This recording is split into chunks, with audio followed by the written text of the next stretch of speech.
Welcome back to Bargirl Baddies.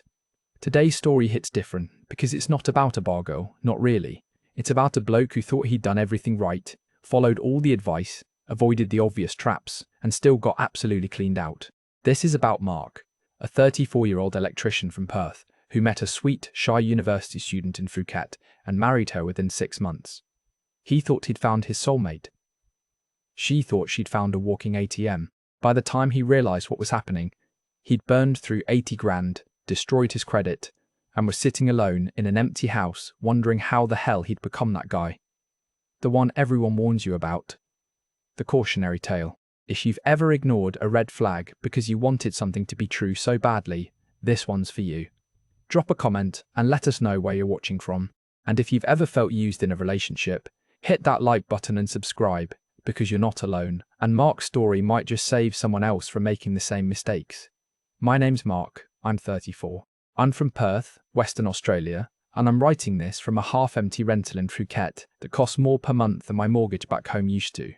I say used to because I don't have that house anymore. I don't have much of anything anymore, really. But I'm getting ahead of myself. Let me start where it actually began, because that's the only way this makes sense. 3 years ago, I was doing alright. Great, not living some flashy life, but alright. I'm an electrician. Been in the trade since I left school at 18. Worked my way up, got my licenses, started doing commercial jobs, decent money. I had a house in Baldivis, nothing fancy, but it was mine. I had mates, footy on weekends, beers at the pub, the whole standard Australian bloke setup. I'd been with a girl named Emma for about 4 years, and we were talking about kids, maybe getting engaged. Then she left. Just like that. Said she didn't see a future, said I was too comfortable, too predictable. I didn't fight it. Maybe I should have. I don't know, I just let her go and kept working. 6 months after Emma, my old man died. Heart attack, 62 years old, dead before the ambulance arrived. We weren't super close, but he was my dad, you know? And suddenly, I'm at his funeral, realising I'm 31, single, and I've spent my entire adult life in the same 20-kilometre radius doing the same thing every day. I started feeling like I was sleepwalking. I'd wake up, go to a job site, come home, eat something frozen, watch Netflix, go to bed, repeat. My mates were all married or engaged, having kids, buying bigger houses. I was happy for them, but I felt like I was stuck in place while everyone else moved forward. That's when the YouTube algorithm got me. I'd be lying in bed scrolling, and suddenly I'm watching videos about expats living in Thailand, blokes my age, younger even, talking about how they left the grind behind, how they're living in beach towns for a fraction of what it costs in Australia, dating beautiful women, eating incredible food, actually enjoying life. I watched one video, then another, then 50. Retirement vlogs, cost of living breakdowns, relationship advice, visa guides. I got obsessed. I started thinking maybe that's what I needed. A reset, a change, something different. I didn't tell anyone I was planning it. I just booked 2 weeks in Phuket, told my boss I needed a break, and got on a plane. It was February, middle of summer back home, stinking hot and dry. I landed in Phuket at night, and the air hit me like a wet towel, thick and warm and smelling like jet fuel and frangipani and street food. I'd never been to Asia before. It was overwhelming in the best way. The noise, the colours, the bikes weaving through traffic, the neon signs in Thai script, the whole sensory overload of it. I felt a weight for the first time in months. I stayed in Patong the first few nights because that's where everyone goes, but it was too much, too loud, too full of drunk tourists and girls grabbing your arm every 5 meters trying to pull you into a bar. I'm not judging, but it wasn't what I wanted. I moved down to Qatar, quieter, more beaches, fewer crowds. That's where I met her. Her name was Ploy. I was sitting at a beach club one afternoon, just having a beer and watching the sunset, and she was working there. Not as a bar girl, she was doing table service, bringing drinks, clearing plates. She was tiny, maybe 5'2", long dark hair, this soft, shy smile. She wasn't flashy. She wasn't wearing heels and a tight dress, like the girls in Patong. She was in a polo shirt and black pants, barely any makeup. She looked young, but not too young. I later found out she was 28. She brought my beer and I said thanks. She smiled. That was it. No big moment. But the next day I went back, and she was there again. This time, I ordered food, and she took a bit longer at my table, asked where I was from, how long I was staying. Her English wasn't perfect, but it was good. She told me she was studying English at a night school, that she wanted to work in tourism properly, maybe as a guide or at a hotel. She seemed genuinely interested when I told her about Australia, about my work. She didn't ask for anything. She just talked. I came back the next day, and the next. By the fourth day, she sat with me during her break. She told me she was from Isan, a province up north, that she'd come to Phuket 3 years ago to work and save money. She lived with 2 other girls in a small apartment. She sent money home to her parents every month. She talked about wanting to open a little cafe one day, somewhere quiet, maybe near the beach, with good coffee and homemade cakes. It sounded so simple and sweet. She wasn't asking me to fund it. She wasn't hinting. She was just sharing a dream. By the end of the first week, we were texting every day. She took me to places tourists don't go, local markets, a temple up in the hills, a tiny restaurant where her friend worked, and they made the best tom yum I've ever had. She introduced me to her roommates. She was shy about physical stuff, didn't want to rush anything. I respected that. It made it feel real, like she wasn't just after a quick transaction. When I kissed her the first time, outside her apartment after she cooked me dinner, she blushed and giggled and hid her face. I felt like a teenager again. I felt wanted. My 2-week holiday turned into 3. I called my boss, told him I needed more time. He wasn't happy, but I didn't care. I was falling for her. Properly. We spent every day together. We went to the islands, rode a scooter up the coast, stayed in cheap guest houses. She didn't expect fancy. She was happy with street food and a fan room. We talked about everything. Her family, my family, what we wanted from life. She said she'd never met a Farang like me, someone who actually listened, who didn't just want her for one thing. I believed her. Why wouldn't I? It felt different. She felt different. When I finally went back to Perth, I was miserable. I lasted 2 months. 2 months of going back to job sites and coming home to an empty house and texting Ploy every night. She'd send me photos of the beach, of food she'd cooked, of her smiling at the camera. She never asked me to come back. She never pressured me. But I could feel the distance, and I hated it. I missed her. I missed the way life felt over there. I missed feeling like I mattered to someone. So I did it. I quit my job, sold my house, packed 2 suitcases.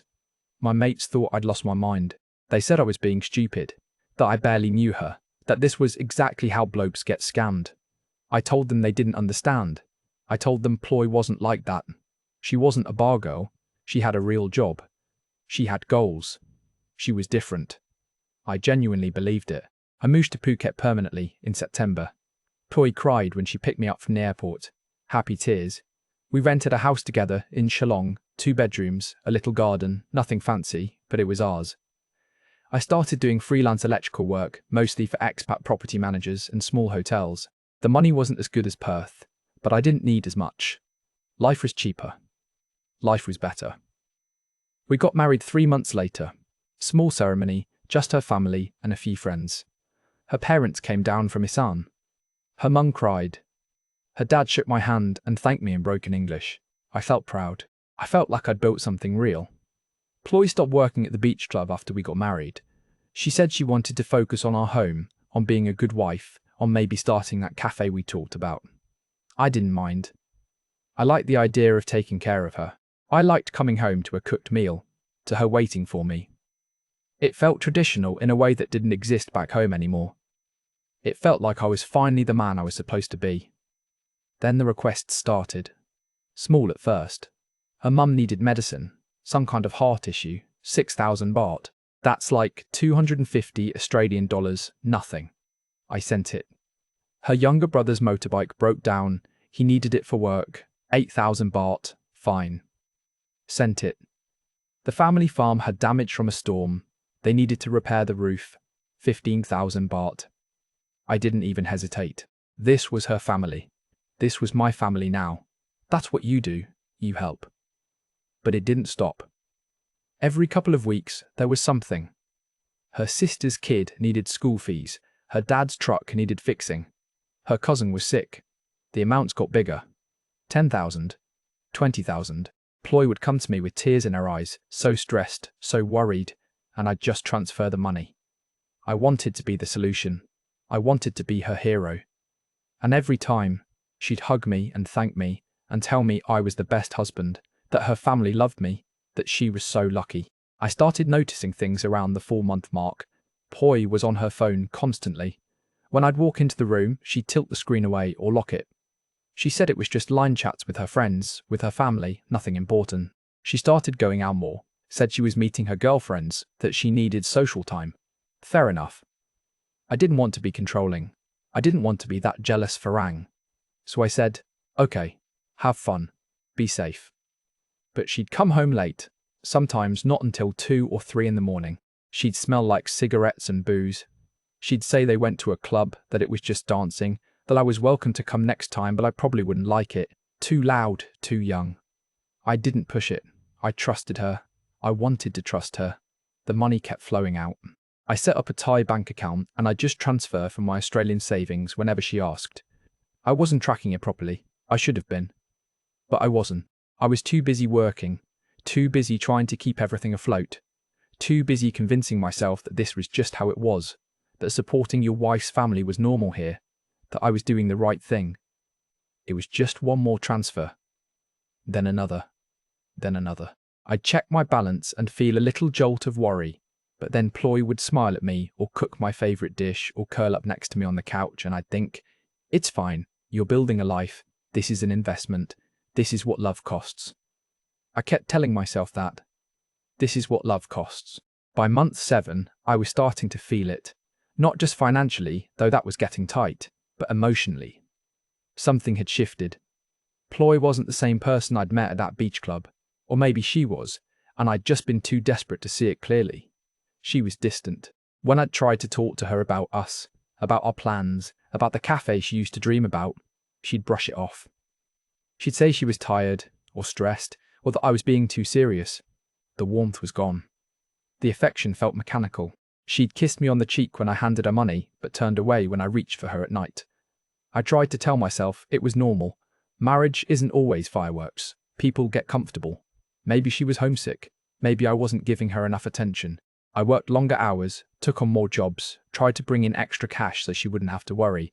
I thought if I could just stabilize things financially, the emotional stuff would follow. I thought I could fix it by being a better provider. Then I found out she was still going to the beach club, not to work, to hang out. One of my clients mentioned seeing her there, thought it was funny that she was partying while I was working. He didn't mean anything by it, he was just making conversation. But it hit me like a punch. She told me she hadn't been back there in months. She told me she was with her friends at a different place, somewhere in Patong. Why lie about that? What was the point? I didn't confront her right away. I watched, I paid attention, I started noticing her stories didn't line up. She'd say she was at one place, and I'd see her post photos from somewhere else. She'd say she was with one friend, and I'd see tagged photos with different people, people I didn't recognize, including men, Western men, older men. I felt sick. I felt paranoid. I felt like I was losing my mind. I finally asked her about it one night when she came home at 2 in the morning. I wasn't angry. I was calm. I just asked her straight. Why are you lying to me about where you go? Why did you tell me you don't go to the beach club anymore when you clearly do? She stared at me for a second, and I saw something flicker across her face. Not guilt. Annoyance. Like I'd just broken some unspoken rule by questioning her. She said I was being controlling. She said this was exactly why Thai women don't like Farang husbands. Because you all think you own us. You all think we have to report every single thing we do. She said her friends were there, that she wasn't doing anything wrong, that I was being paranoid and jealous, and if I didn't trust her, then maybe we shouldn't be together. She turned it around so fast, I didn't even know how to respond.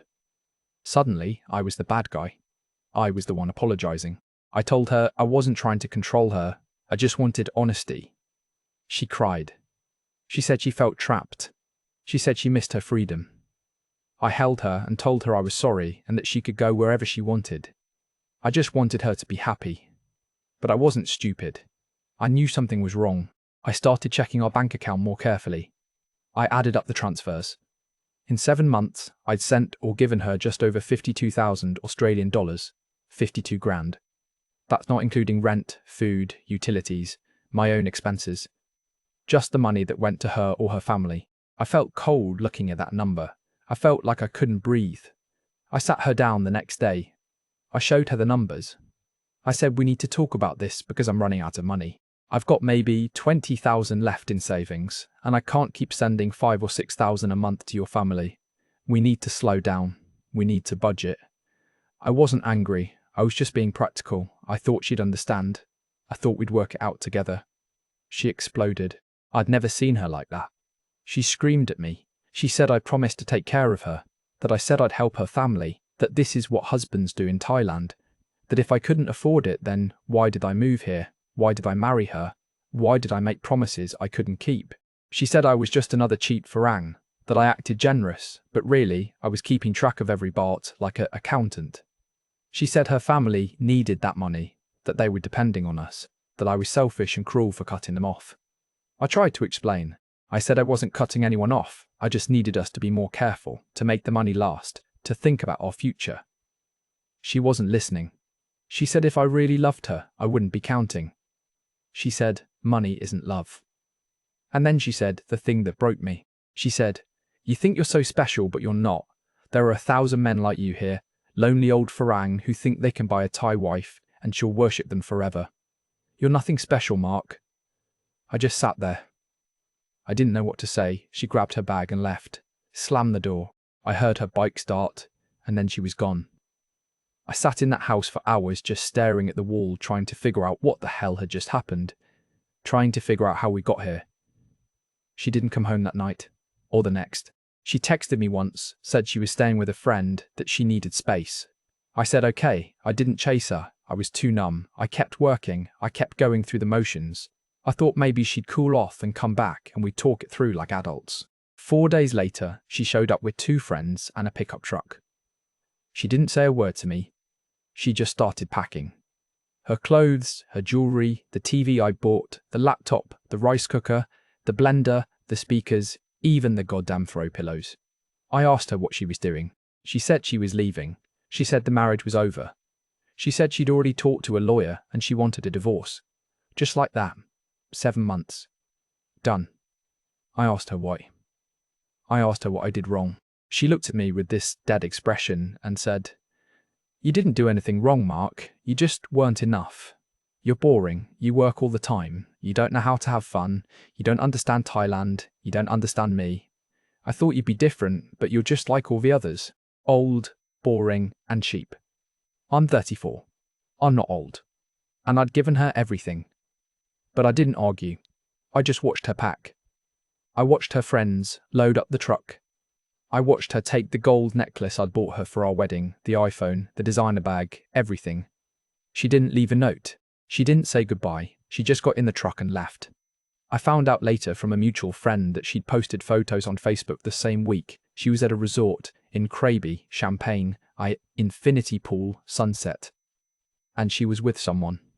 Another Farang. Older than me, maybe 50s, grey hair, big watch, expensive sunglasses. The caption was in Thai, but my friend translated it for me. It said something like, finally someone who knows how to treat a lady. I stared at that photo for so long I memorized every detail. The way she was leaning into him, the way she was smiling, the same smile she used to give me. I started piecing it together. The family emergencies. I messaged her brother once, just casually asking how his motorbike was running. He had no idea what I was talking about, said he didn't own a motorbike, never had. I asked about the farm repairs. He said the farm was fine, no storm damage, nothing. I felt like I was going to be sick. I called her mum. She barely spoke English, but I managed to ask about the medicine, the heart problem. She laughed. She said she was healthy, no problems. She asked when Ploy and I were coming to visit. It was all lies. All of it. The money didn't go to her family. I don't know where it went. Clothes, nights out, supporting her actual lifestyle. Maybe even funding her time with other men while I was working 12-hour days thinking I was building our future. I felt like the biggest idiot on the planet. I did the math properly. 83,000 Australian dollars. That's what I'd spent in total over 10 months.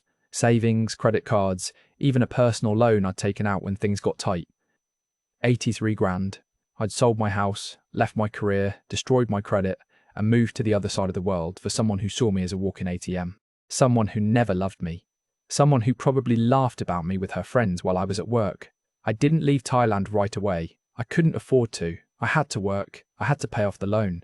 I moved into a cheaper place. A studio apartment that cost 8,000 baht a month. No aircon, just a fan. Hot as hell. I took every job I could get. I stopped going out. I stopped drinking. I just worked and slept and tried not to think about how badly I'd fucked up my life. I saw her once, about 2 months after she left. I was at a 7-Eleven near Patong and she walked in with a group of girls. She saw me. I know she did. But she just looked right through me like I didn't exist. Like we'd never existed. I stood there holding a bottle of water, feeling completely invisible. I wanted to say something. I wanted to scream at her, to ask her how she could do this, to make her feel even a fraction of what I was feeling. But I didn't. I just paid and left. It took me almost a year to get my head straight. I'm still here. I'm still in Phuket. I couldn't afford to go back to Perth, even if I wanted to. I've got nothing waiting for me there anyway. I've rebuilt a bit. I've got regular clients now. I've paid off most of the debt. I live simply. I don't date. I don't trust easily. I see blokes like me all the time. New arrivals, wide-eyed, holding hands with a girl 20 years younger, talking about how they finally found happiness. I want to warn them. I want to pull them aside and tell them my story. But I don't, because they wouldn't listen. I wouldn't have listened either. I've learned some things. I've learned that loneliness makes you stupid. I've learned that when someone shows you who they are, believe them the first time. I've learned that love shouldn't cost you everything you own. I've learned that I wasn't special, I wasn't chosen, I was targeted. And I've learned that the person I'm angriest at isn't even ploy. It's me, because I saw the signs. I ignored them. I wanted the dream so badly, I built it on sand and convinced myself it was concrete. I don't hate her. I don't hate Thailand. I hate that I let myself become a cautionary tale. But maybe that's the point. Maybe my story stops one person from making the same mistake. Maybe it saves someone 83 grand in a year of their life. Maybe it reminds someone that real love doesn't require you to prove it by emptying your bank account. I'm still here. I'm still rebuilding. And I'm okay. Not great, but okay. And that's more than I thought I'd be 6 months ago. So that's Mark's story. And here's the thing. This isn't about demonizing Thai women. This isn't about saying Thailand is full of scammers. It's not. Most people here are genuine, kind, hard-working. But loneliness is a vulnerability, and there are people everywhere who know how to exploit it. Mark ignored red flags because he wanted to believe he'd found something real. He wanted to believe he mattered. And that's human. That's understandable. But it's also dangerous. Real love doesn't make you feel guilty for asking questions. Real love doesn't require constant financial proof. Real love doesn't disappear the moment the money runs out. If someone makes you feel like your only value is your wallet, that's not love, that's a transaction. And Mark paid for that lesson with everything he had. If you're watching this and you see yourself in Mark's story, take a breath and ask yourself honestly, are you being loved or are you being used? Because the difference matters. It matters more than you know. Drop your thoughts in the comments. Share your story if you feel comfortable. And remember, you're not alone. Thanks for watching Bargirl Baddies. We'll see you in the next one.